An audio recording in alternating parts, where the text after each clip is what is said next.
Hello everyone, welcome to Jio for you classes. आशा करता हूँ सभी लोग काफी अच्छे और स्वस्थ हो गए। आज हम लोग एक और न्यू टॉपिक के साथ मिल रहे हैं और आज का अपना टॉपिक है lifelines of national economy, class 10th geography.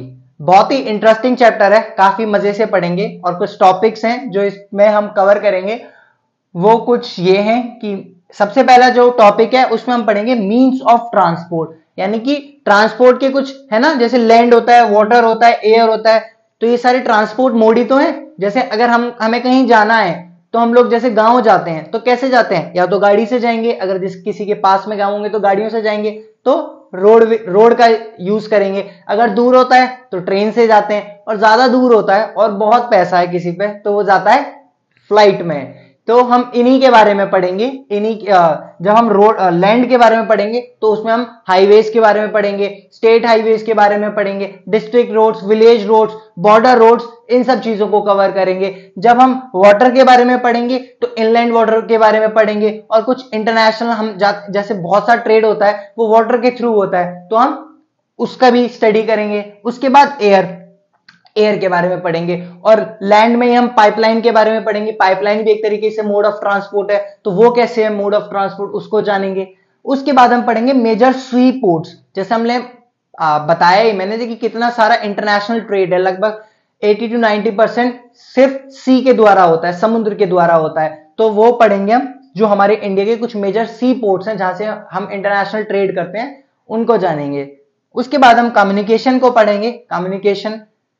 फिर उसके बाद पढ़ेंगे इंटरनेशनल ट्रेड, कि इंटरनेशनल ट्रेड क्या होता है, ट्रेड क्या होता है, बैलेंस ऑफ ट्रेड क्या होता है, ये सारी चीजें हम लोग उसमें कवर करेंगे। तो काफी इंटरेस्टिंग टॉपिक होने वाला है। तो आप मजे से क्या करिए, बस कॉपी और पेन निकालिए और कुछ नोट्स बनाते रहा करो, है ना।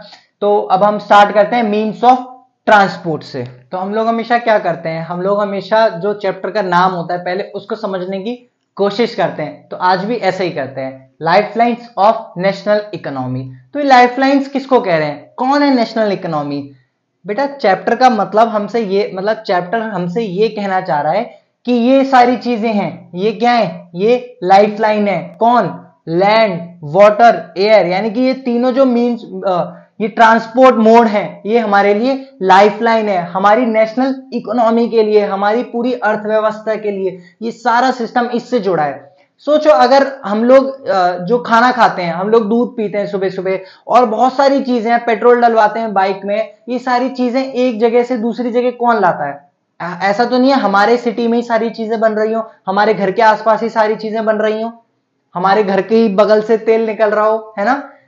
तो ये सारी चीजें कैसे हो रही हैं, कैसे पॉसिबल हो रही हैं, एक जगह से दूसरी जगह चीजें लाई जा रही हैं। अगर वहां पे गेहूं होता है तो यहाँ पे आया जा रहा है, यहां से कुछ सामान उधर ट्रांसपोर्ट किया जा रहा है। तो ये सारी अर्थव्यवस्था से तो जुड़ी है, सारी इकोनॉमी एक दूसरे से लिंक ही तो कर रही है, और उसकी लाइफलाइन कौन है, इसीलिए इनको लाइफलाइन कहा गया है, लैंड, वाटर और एयर को। ठीक है, समझ आया? तो इसलिए मैंने यहां लिखा है the pace of development of a country depends upon the production of goods and services as well as their movement over space. यानी कि जो डेवलपमेंट है किसी भी कंट्री का किस पे डिपेंड करता है बेटा? Production of goods and services, यानी कि वो कितना प्रोडक्शन कर रहे हैं, उसी के साथ साथ वो उसको एक दूसरे से ट्रेड या फिर एक लोकेशन से दूसरी लोकेशन तक पहुंचा पा रहे हैं या नहीं। तो ये सारी चीजें डिपेंड करती हैं एक कंट्री की डेवलपमेंट पे। तो इसी के साथ अब हम पढ़ते हैं मीन्स ऑफ ट्रांसपोर्ट। जैसा हमने पढ़ा कि लैंड, वाटर, एयर, इन तीनों के बारे में हमें पढ़ना है इस चैप्टर में। लैंड में हम पढ़ेंगे रोडवेज के बारे में, रेलवे के बारे में और पाइपलाइंस के बारे में। लैंड यानी कि जो जमीन पे जो ट्रांसपोर्ट होता है वो किसके थ्रू होता है? रोडवेज के थ्रू होता है, रेलवे के थ्रू होता है और पाइपलाइन के थ्रू होता है। इसी तरीके से वाटर, इनलैंड और ओवरसीज, हम पानी के जहाज होते हैं ना। इनलैंड मतलब हमारी कंट्री के अंदर अंदर, जैसे अगर हमारी गंगा रिवर है तो गंगा रिवर के अंदर अंदर जो ट्रांसपोर्ट हो रहा है तो उसको हम इनलैंड बोल रहे हैं। और ओवरसीज, इंडिया से ब्रिटेन जा रहा है सामान सी के द्वारा, तो उसको हमने बोला ओवरसी ट्रांसपोर्ट। इसी तरीके से एयर होता है डोमेस्टिक और इंटरनेशनल। डोमेस्टिक यानी कि हमें दिल्ली से आगरा जाना है तो ये हमारी क्या है? डोमेस्टिक फ्लाइट हो गई। अगर हमें दिल्ली से दुबई जाना है तो ये हमारी इंटरनेशनल फ्लाइट हो गई। तो हम लोग ये पढ़ेंगे। सबसे पहले हम रोडवेज से अगर स्टार्ट करें तो रोडवेज बेटा, रोडों को हमने अलग अलग तरीके से डिवाइड कर रखा है। तो वो कौन सी हैं? सबसे पहले होती है नेशनल हाईवेज। हम लोग जाते हैं ना एक राज्य से दूसरे राज्य, तो किसके थ्रू जाते हैं बेटा? नेशनल हाईवेज के थ्रू, जिसको पीडब्ल्यूडी डिपार्टमेंट है उसकी देखरेख करता है, उसको उसकी मैनेजमेंट करता है, उसको बनाता है, उसको कंस्ट्रक्शन करता है। इसी तरीके स्टेट हाईवेज होते हैं। जैसे हमारा जो इजीली समझें, अगर हमारे इंडिया में, भारत में कितने सारे स्टेट्स हैं, है ना? अगर हमें दिल्ली से लखनऊ जाना है या दिल्ली से बिहार जाना है, तो हम किसका यूज करेंगे? हम नेशनल हाईवे का यूज करेंगे। ऐसी तरीके से मैं, अगर हमें उत्तर प्रदेश में ही कहीं ना कहीं घूमना है, आगरा से बरेली जाना है, आगरा से लखनऊ जाना है, तो हमें स्टेट हाईवेज होते हैं, वहां पे उन्होंने क्या बोलते हैं? स्टेट हाईवेज, जो कि स्टेट गवर्नमेंट है वो उसको मैनेज करती है और कंस्ट्रक्ट करती है। इसी तरीके से डिस्ट्रिक्ट रोड होते हैं। डिस्ट्रिक्ट रोड, हर डिस्ट्रिक्ट में क्या होते हैं? डिस्ट्रिक्ट जो एक जिले को दूसरे जिले से जोड़ते हैं। इसी तरीके से विलेज रोड होते हैं, जो एक गांव को दूसरे गांव से जोड़ते हैं। हम लोग जैसे कॉन्टिनेंट जब पढ़ते हैं ना, कि कितने बड़े कॉन्टिनेंट, जैसे कॉन्टिनेंट्स किससे मिलके बना होता है? कंट्री से। कंट्री किससे मिलके बनी होती है? स्टेट से। स्टेट किससे मिलके बना होता है? डिस्ट्रिक्ट से। और डिस्ट्रिक्ट किसके मिलके बना होता है? विलेज से। इसी तरीके से जो स्टेट हाईवेज है, जो नेशनल हाईवेज हैं, उसके बाद वो किससे मिलके बनते हैं? स्टेट हाईवेज से। स्टेट हाईवेज किससे मिलके बनते हैं? डिस्ट्रिक्ट हाईवे और डिस्ट्रिक्ट रोड से, और डिस्ट्रिक्ट रोड विलेज रोड से।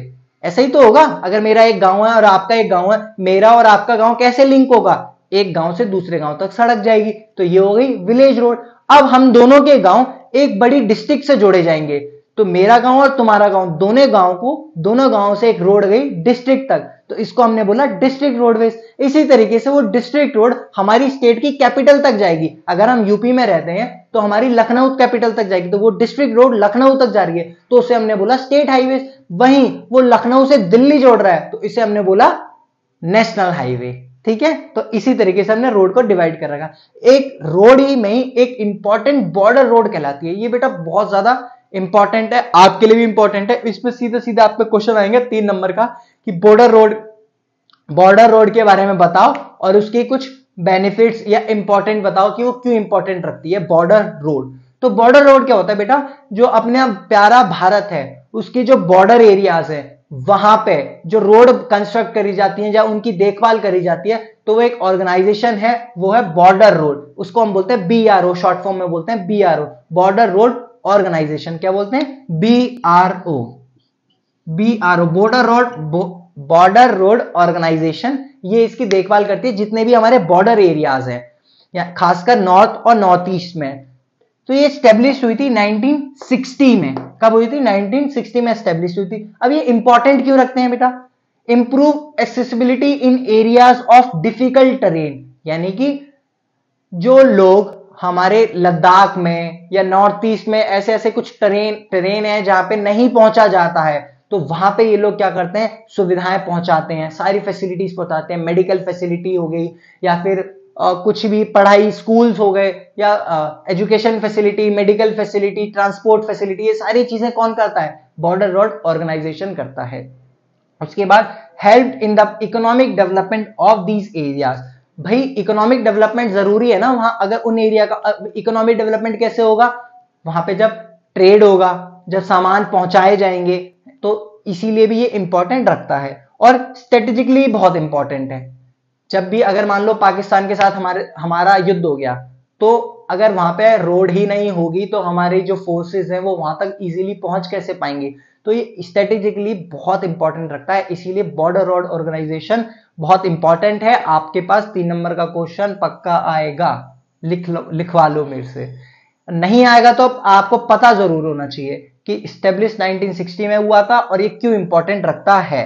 ठीक है, तो ये हमारे कुछ पॉइंट्स हैं, वो हमें याद रखने हैं। इसी के साथ साथ हम एक और चीज भूल रहे हैं मैं भी, कि रोडवेज में गोल्डन क्वाड्रिलेटरल रूट है, जो हमारे देश के 4 मेगा सिटीज को कनेक्ट करता है, दिल्ली, मुंबई, चेन्नई, कोलकाता। तो जो हमारी 4 मेगा सिटीज हैं, जैसे this one is Delhi, Mumbai, Chennai, Kolkata, इस तरीके से एक क्वाड्रिलेटरल फॉर्म में रूट बनाता है। दिल्ली, मुंबई, चेन्नई और कोलकाता, इसको बोलते हैं बेटा गोल्डन क्वाड्रिलेटरल रूट। अब ये मैप पे देखना, आपकी बुक्स में बन रखा है वो पूरा गोल्डन क्वाड्रिलेटरल रूट। तो किसको जोड़ता है? 4 मेगा सिटीज को अपने भारत की, दिल्ली, मुंबई, चेन्नई और कोलकाता। तो इसी के साथ अपना रोडवेज कंप्लीट होता है। अब हम करते हैं रेलवे और पाइपलाइंस के बारे में पढ़ते हैं और अपने टॉपिक्स को कंटिन्यू करते हैं। मैं इसे मिटा देता हूं। तो जिस तरीके से हमने रोडवेज पढ़ा, इसी तरीके से हम अब एक अगला ट्रांसपोर्ट पढ़ते हैं, रेलवे। मेरा तो बहुत ही फेवरेट है कि सबसे ज्यादा मजा आता है रेलवे में ट्रेवल करने में। हमेशा मतलब ट्रेन में ट्रेवल करने का एक अलग ही मजा है, एक अलग ही जर्नी होती है। आप लोगों ने भी एक्सपीरियंस करी होगी आई होप। तो अगर हम बेटा जाने कि अपने देश में सबसे पहले जो पहली ट्रेन चली थी ना, वो चली थी 1853 में। फर्स्ट जो पैसेंजर ट्रेन थी बॉम्बे टू थाने के बीच में, यहाँ मुंबई नहीं बॉम्बे लिखा है इसलिए क्योंकि पहले मुंबई को बॉम्बे बोलते थे। तो बॉम्बे टू थाने चली थी महाराष्ट्र में फर्स्ट पैसेंजर ट्रेन 1853 में। ये आपको याद रखना है। फर्स्ट कब चली थी? 1853 में। और कहां से कहां तक? बॉम्बे टू थाने। अगर हम एडवांटेजेस की बात करें कि रेलवे के एडवांटेजेस क्या है, तो एडवांटेजेस है बेटा, carry large numbers of passengers and goods. हमने देखा होगा ना बस में लोग कितने ट्रेवल कर सकते हैं? 50-60। लेकिन ट्रेन में कितने सारे कोचेस होते हैं, sleeper, AC, first AC, second AC, general.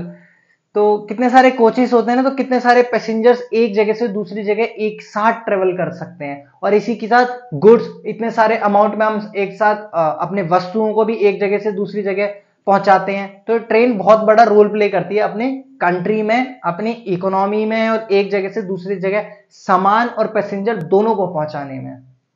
इसी तरीके से relatively cheap means of transport, और हम लोग सस्ते में, बहुत सस्ता किराया है यार ट्रेन का। अगर आप लोग सोचो एक जगह से दूसरी जगह जाना, कभी भी कंपेयर करना, बस में अगर आपके लग रहे होंगे 1000 रुपए, तो वहीं ट्रेन में आपके लगते हैं 500 रुपए। तो बहुत चीप किराया है, इसीलिए relatively cheap means of transport है। इसी के साथ इन्वायरमेंट फ्रेंडली भी है, कोई इन्वायरमेंट को नुकसान भी नहीं पहुंचा रही है। पहले के ट्रेन थे जो लोग कोयला से चलते थे, वो पॉल्यूशन करते थे, डीजल इंजन करते थे। अब तो इलेक्ट्रिक इंजन आ गए हैं, हम सबको पता है, तो इन्वायरमेंट फ्रेंडली भी है। तो आपको क्वेश्चन ये पूछ सकते हैं कि रेलवे के बारे में थोड़ा बहुत हमें बताना है, इंट्रोडक्शन, और उसके एडवांटेजेस को बताना है।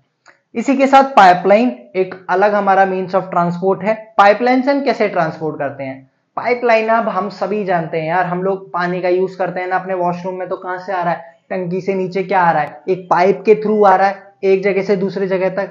इसी तरीके से इसी का मैं यूज करके इसको बड़े तरीके से एक्सपैंड कर दिया। हम लोग पहले पाइपलाइन का यूज करते थे पानी के तौर पर, लेकिन हमने इसको और एक्सपेंड किया। अब हम यूज करने लगे क्रूड ऑयल, पेट्रोलियम प्रोडक्ट्स और नेचुरल गैस भी इससे ट्रांसपोर्ट करने लगे। अगर गुजरात में पेट्रोल निकाली जा रही है और दिल्ली तक पहुंचानी है, तो पहले क्या होता था? पहले ट्रकों में पेट्रोल लद के जाएगी हाईवे से, फिर वो दिल्ली आएगी। सोचो, एक तो ट्रक से आ रही है, वो एनवायरमेंट को प्रदूषित करेगा ट्रक, दूसरा ट्रैफिक बढ़ाएगा, तीसरा कॉस्ट बढ़ाएगा। लेकिन अब क्या हुआ? डायरेक्ट गुजरात से यूपी या दिल्ली तक एक पाइपलाइन डालो और वहां से बाल ऑन करो और सीधा यहां तक तेल आएगा।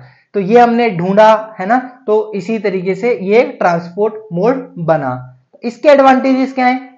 लेड थ्रू डिफिकल्ट टेरेन, यानी कि कहीं भी जा सकता है। अगर हमें पहाड़ों पे कुछ भी चीज ले जानी है, यहां से पाइपलाइन उधर डालो, पहुंच जाएगा आराम से। वहीं हमें रोड बनाएंगे, सारी चीजें करेंगे, इतना पैसा खर्च करेंगे, तो ये वहां काम आता है। Reduce transshipment losses and delays, ये बहुत इंपॉर्टेंट है कि reduce transshipment losses and delays. कभी देखा है ना, जहाज पानी में कभी समुद्र में डूब गया, सब बर्बाद हो गया, तो ऐसा इसके साथ तो कंडीशन हो ही नहीं सकती है। और लेट हो गया भाई, जाम लग गया था रोड पे इसलिए ये लेट हो गया, इसके साथ तो कोई ट्रैफिक का रोल भी नहीं है। इसी के साथ ये इको फ्रेंडली भी है, एनवायरमेंट फ्रेंडली भी है। तो ये सारे इसके 2-3 एडवांटेजेस हैं जो हमें याद रखने। आप पे इससे भी क्वेश्चन आ सकता है कि पाइपलाइन क्या है और उसके एडवांटेजेस क्या हैं। तो हमारा रोड ट्रांसपोर्ट खत्म होता है। अब हम जाते हैं वाटर ट्रांसपोर्ट में, जिसमें वाटरवेज। तो चीपेस्ट मीन्स ऑफ ट्रांसपोर्ट, सबसे ज्यादा चीपेस्ट मीन्स ऑफ ट्रांसपोर्ट है बेटा ये वाटरवेज, यानी कि पानी। हम लोग नदी, जैसे हमारे इंडिया में तो ये बहुत कम है कि हम मतलब शिप का यूज कर सके एक जगह से दूसरी जगह जाए। हम मोस्टली रेलवे का यूज करते हैं या तो रोड का यूज करते हैं। इस पे हम लोग काम कर रहे हैं, कि ये एक हम बना सकें इसको एक अच्छा मोड, लेकिन उसके लिए बहुत सारी कंडीशंस चाहिए होती हैं जो फुलफिल नहीं हो पाती हैं। इसी के साथ कैरी हैवी गुड्स, बहुत लोगों ने देखा होगा ना आपने वीडियोस में कि हम लोग बहुत से ऐसी जगह है जहाँ पे बाइक हैं, कार हैं, एक जगह से दूसरी जगह क्रॉस करने के लिए वो बोट का यूज करते हैं। तो carry heavy goods, environment friendly है, बिल्कुल बिल्कुल नुकसान नहीं पहुंचाती है एनवायरमेंट को, ठीक है, और चीपेस्ट भी है। तो ये तीनों इसके एडवांटेजेस हैं वाटरवेज के। हम लोग दो तरीके से वाटरवेज ट्रांसपोर्ट करते हैं, एक तो डोमेस्टिक और एक इंटरनेशनल, यानी कि इनलैंड वाटरवेज और इंटरनेशनल वाटरवेज। सबसे ज्यादा बेटा देश का 90% जो ट्रेड है वो इंटरनेशनल वाटरवेज के थ्रू होता है, यानी कि समुद्र के थ्रू होता है। हमारी देश से एक जगह से दूसरी जगह पहुंचाया जाता है। क्यों? क्योंकि एक तो लार्ज अमाउंट में एक साथ जा सकता है सामान और सस्ता जा सकता है। अगर हम प्लेन से पहुंचाएं, अगर हम एयर की बात करें कि हम एयर ट्रांसपोर्ट यूज करेंगे तो बहुत कॉस्टली पड़ता है, बहुत ज्यादा कॉस्टली। इसीलिए जितने भी बड़ा बड़ा सामान है या एक जगह से दूसरी जगह, पूरा जो वर्ल्ड है वो ट्रेड करता है शिप के थ्रू।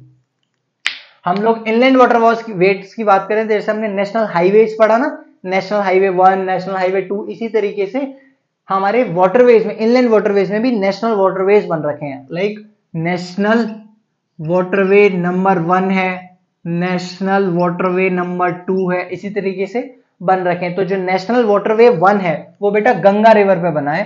कहां पे? गंगा रिवर पे, इलाहाबाद से हल्दिया तक। इसी तरीके से जो नेशनल वाटरवेज 2 है वो ब्रह्मपुत्र रिवर पे बना है। तो हमें ये दोनों इंपॉर्टेंट हैं, और भी हैं लेकिन ये दोनों तो पता ही होने चाहिए कि नेशनल वाटरवेज 1 गंगा रिवर पे बना है इलाहाबाद से हल्दिया तक, नेशनल वाटरवेज 2 ब्रह्मपुत्र रिवर पे बना है। तो अगर हम ट्रांसपोर्ट की बात कर रहे हैं, हमें पता है कि हमारा 90% जो ट्रेड है वो सी के द्वारा होता है, तो कुछ ना कुछ हमें पोर्ट्स बनाने पड़ेंगे उसके लिए। तो हमारे इंडिया में कुछ मेजर सी पोर्ट्स हैं। ये तो मैंने 3-4 ही पोर्ट्स लिखे हैं बेटा, बहुत सारे पोर्ट्स हैं अपने इंडिया में। ये वेस्टर्न में और ईस्टर्न पार्ट में, ये वेस्टर्न पार्ट और ईस्टर्न पार्ट में बहुत सारे पोर्ट्स हैं, बहुत सारी उनकी अलग अलग फीचर्स हैं, अलग अलग कंडीशंस में वो लोग बन रखे हैं। तो मैंने कुछ लिखे हैं 3-4 ये मेजर सी पोर्ट्स जो आपको याद होने चाहिए। याद तो बाकी भी होने चाहिए, लेकिन आप लोग समझ रहे हो ना कि सी पोर्ट होता क्या है। तो एटलीस्ट फर्स्ट स्टेप है ये कि कांडला जो कि गुजरात में है, मुंबई जो कि महाराष्ट्र में है, कोची जो कि केरला में है, चेन्नई आप लोगों को सबको पता है तमिलनाडु, उसकी कैपिटल भी है, कोलकाता यानी वेस्ट बंगाल में। ये कुछ मेजर सी पोर्ट्स हैं, कांडला, मुंबई, कोची, चेन्नई, कोलकाता। इन सबको हमें याद रखना है कि इनकी लोकेशंस याद रखनी है, इनकी स्टेट्स याद रखने हैं। तो ये याद कैसे होगा? ये आपको एक मैप लेना है, अपने बुक में देखना है और सारे पोर्ट्स को अपने उस पे मैप में फिल करना है, तब आपको ये याद होंगे इस तरीके से। तो मैंने तो कुछ रफली आपको ये बताने की कोशिश करी है कि जो सी पोर्ट्स हैं इनके द्वारा ट्रेड होता है, इंटरनेशनल जो ट्रेड होता है। मान लो अगर कहीं अगर अलग देश से यहाँ पे सामान आ रहा है तो इन पोर्ट्स पे आएगा, फिर अपने इंडिया में आएगा, पहले इन पोर्ट्स पे आता है सामान। तो ये कुछ याद रखने हैं, और भी जो बाकी हैं पोर्ट्स वो भी याद रखने, जैसे यहाँ विशाखापट्टनम है, पारादीप है ना, इधर न्यू मैंगलोर है, बहुत सारे पोर्ट्स हैं, तो आपको वो याद रखने हैं। पाइपलाइन में बेटा मैं एक चीज बताना भूल गया, ये HVJ मैंने ये लिखा है, ये है हजारी। जैसे हमें पता है पाइपलाइन ट्रांसपोर्ट एक मोड ऑफ ट्रांसपोर्ट है, इसी तरीके से कुछ हमारे इन कंट्री में 2-3 पाइपलाइन मोड ऑफ ट्रांसपोर्ट हमने बना रखे हैं, जिसमें से ये बहुत इंपॉर्टेंट है HVJ, हजारीबाग, विजयपुर और जगदीशपुर। ये गुजरात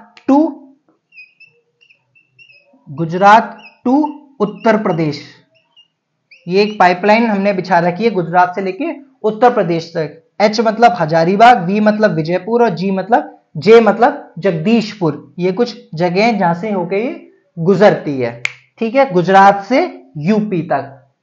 तो आई होप आप लोगों को काफी अच्छे से समझ आ गया होगा, है ना। अब हमारा बचता है 2 टॉपिक, कम्युनिकेशन और इंटरनेशनल ट्रेड, उसको भी कवर करते हैं और चैप्टर को क्लोज करते हैं। तो अपने इस चैप्टर के 2 टॉपिक्स बचते हैं, एक कम्युनिकेशन और एक इंटरनेशनल ट्रेड। कम्युनिकेशन हम सबको पता है क्या होता है। कम्युनिकेशन मतलब अपनी बात को दूसरे तक पहुंचाना। जैसे कि मैं आपसे कर रहा हूं, हम लोग आपस में क्या कर रहे हैं, कम्युनिकेट कर रहे हैं। कैसे? मैं अपनी जो बात है इस वीडियो के थ्रू आप तक पहुंचा रहा हूं। तो ये जो वीडियो है, ये यूट्यूब है, ये क्या है, ये मीडियम बना ना हमारे कम्युनिकेशन का। मेरी बात आप तक पहुंचे, तो ये क्या बना, एक तरीके से मीडियम बना। इसी तरीके से कम्युनिकेशन में होता है एक पर्सनल कम्युनिकेशन, एक मास कम्युनिकेशन। पर्सनल कम्युनिकेशन में जो हमारी पर्सनल चीजें हैं हम किसी पर्सनल बंदे के साथ शेयर करते हैं, like post cards, letters, emails के थ्रू। तो ये सारे मीडियम्स हैं जिससे हम अपनी कम्युनिकेशन एक जगह से दूसरी जगह तक पहुंचाते हैं। हम लोग पहले, अब तो बहुत नहीं आते, जैसे पहले पोस्ट कार्ड, चिट्ठियां आती थी, पोस्ट ऑफिस जाते थे लोग, चिट्ठियां लिखते थे और फिर वहां पहुंचाते थे। जैसे गाना आप लोगों ने सुना होगा ना, चिट्ठी आई है चिट्ठी आई है। पता नहीं आप लोगों ने तो मुश्किल ही सुना होगा, ना ही इतना इंटरेस्ट रखते हो क्योंकि व्हाट्सअप, इंस्टाग्राम का जो जमाना आ गया है। लेकिन वो जो फीलिंग होती थी ना बेटा, जो वो लोग एक्सपीरियंस करते थे, क्योंकि पोस्ट कार्ड की तो मैंने भी नहीं एक्सपीरियंस करी, लेकिन जो एक इमेजिनेशन बनती है, एक वो बनता है कि यार कितना मस्त होता होगा, आप लेटर लिख रहे हो, फिर वहां स्टैम्प, एक उसमें पोस्ट ऑफिस जाओगे, फिर वहां वो पहुंचेगी, फिर वो पढ़ेंगे, तो वो एक अलग ही मजा होगा। आजकल के जमाने में तो कहाँ ही है ना, व्हाट्सएप और इंस्टा के खासकर। तो ये सारे मीडियम्स हैं जो पर्सनल कम्युनिकेशन कर सकते हैं हम। मास कम्युनिकेशन मतलब मैगजीन्स, न्यूज़पेपर, रेडियो के थ्रू, टेलीविजन के थ्रू, इसके थ्रू हम मास कम्युनिकेशन करते हैं। हम लोग न्यूज सुनते हैं, तो वो क्या है, एक कम्युनिकेशन है कि हमें एक जगह की न्यूज यहां तक मिल रही है, किसके थ्रू, न्यूज के थ्रू और टीवी के थ्रू। इसी तरीके से न्यूज़पेपर के थ्रू हमें मिलती है, न्यूज मिलती है। तो ये क्या है, ये सारे मीडियम्स हैं कम्युनिकेशन के, मास कम्युनिकेशन के। तो समझ आ गया ना, कम्युनिकेशन क्या होता है, अपनी बात को दूसरे तक पहुंचाना, तो वो हो गया एक कम्युनिकेशन, या फिर अपनी बात को दूसरे तक बोलना, कुछ भी करना, वो एक कम्युनिकेशन कहलाता है। और एक और चीज मैं जोड़ना चाहूंगा यहाँ पे कि कम्युनिकेशन, जो आप लोग हम सब बोलते हैं ना, ये आपकी कम्युनिकेशन स्किल्स अच्छी होनी चाहिए, तो बहुत लोग उससे जोड़ लेते हैं कि आपकी इंग्लिश अच्छी होनी चाहिए। बेटा कम्युनिकेशन और English, English is just a language, ठीक है, इंग्लिश एक लैंग्वेज है। कम्युनिकेशन, अगर आपकी इंग्लिश अच्छी है तो आप इंग्लिश में अच्छे हो, आपकी क्या है, इंग्लिश में अच्छे हो, आपकी कम्युनिकेशन अच्छी नहीं है, इससे चीज को मत जोड़ो। कम्युनिकेशन, अगर आप, मैं और आप हिंदी में बात कर रहे हैं और बहुत ही अच्छी हिंदी में बात कर रहे हैं, जो मैं कहना चाहता हूं आप समझ सकते हो, समझ पा रहे हो, तो मेरी क्या है, मेरी कम्युनिकेशन स्किल्स अच्छी हैं। तो ये ध्यान में रखना कि कम्युनिकेशन का मतलब इंग्लिश अच्छा होना नहीं होता। कम्युनिकेशन का मतलब होता है किसी भी माध्यम से की गई बात, किसी भी भाषा से की गई बात आप तक पहुंचे, आप उसको समझ पा रहे हो, तो उसका मतलब होता है कम्युनिकेशन स्किल्स का अच्छा होना। ठीक है, अब अपने लास्ट टॉपिक पे चलते हैं, अपने इंटरनेशनल ट्रेड। तो ट्रेड क्या होता है, the exchange of goods among people, states and countries is referred to as trade. यानी कि कोई भी सामान किसी लोग तक, कहीं स्टेट्स तक या फिर किसी कंट्री में हम पहुंचाते हैं, उसको हम बोलते हैं ट्रेड। यानी कि अगर मेरे पास ये मार्कर है, अगर ये मार्कर मुझे आपको बेचना है, आपको देना है, तो मैं आप तक ये पहुंचाऊंगा, आप मुझे एड्रेस अपना कमेंट करोगे और मैं आपको ये क्या करूंगा, ये आपको बेच दूंगा और आप तक पहुंचाऊंगा, तो ये कहलाएगा ट्रेड। ठीक है, इसी तरीके से इंटरनेशनल ट्रेड क्या होता है, जब एक कंट्री दूसरी कंट्री के साथ ट्रेड करती है तो हम उसको इंटरनेशनल ट्रेड बोल लेते हैं। इसी तरीके से आप लोगों ने हिस्ट्री में पढ़ा होगा बार्टर सिस्टम के बारे में। तो पहले ट्रेड कैसे होता था, मैं आपको ये मार्कर दे रहा हूं, आप मुझे अपनी कुछ ऐसी चीज देंगे इस मार्कर के बदले में, तो इसको हम बोलते थे बार्टर सिस्टम। आज क्या हो गया है, मैं आपको ये चीज दे रहा हूं, आप इसके बदले में मुझे क्या दोगे, पैसा, तो ये हो गया मॉनेटरी सिस्टम। तो पहले चलता था बार्टर सिस्टम, तो उसको भी ट्रेड ही बोलते थे, जो हम पढ़ रहे हैं।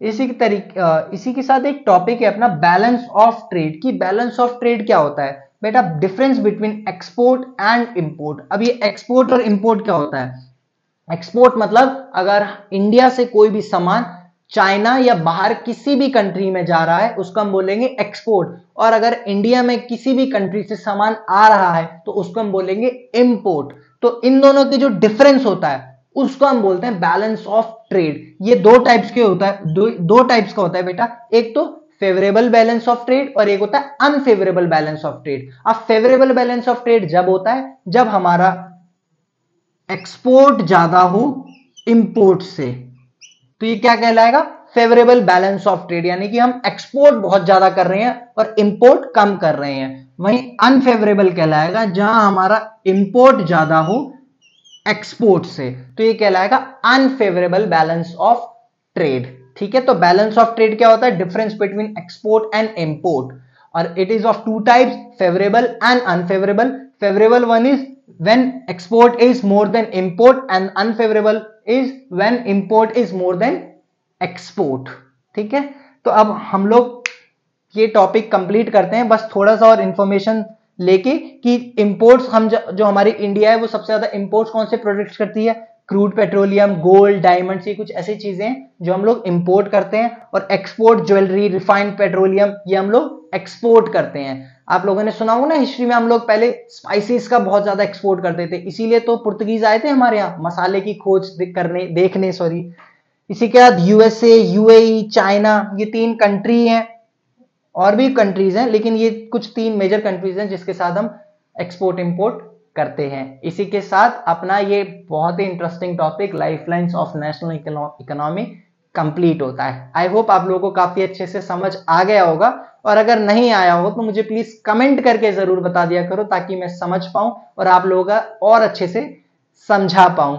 मिलते हैं किसी नेक्स्ट टॉपिक में, तब तक के लिए थैंक यू सो मच।